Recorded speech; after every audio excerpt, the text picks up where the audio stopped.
Hello guys, welcome to my channel. This is my first video. In this video I talk about C language, and the first video is hello world.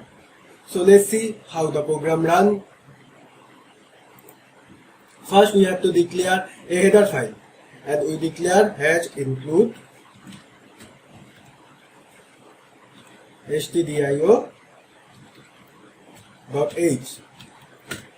Then we have to declare a main function. Suppose it's void main or int main.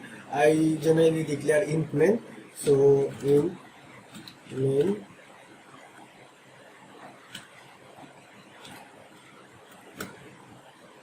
and after that is second bracket, and just normally we have to print the hello world. So for print anything, the function is printf. So we write printf and first bracket and hello world, and after that we write \n for new line, and after the semicolon.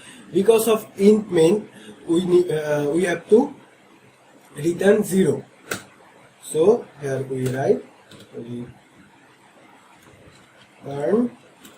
0, and let's see. Here you can see the hello world is printed, and here process return 0, and this gap is new line. That's why we use /n function. So I think you understand this program. Thank you for watching this video. Every day I upload a video on C language and others language. Thank you for watching. If you like this video, please hit the like button and subscribe. Thank you.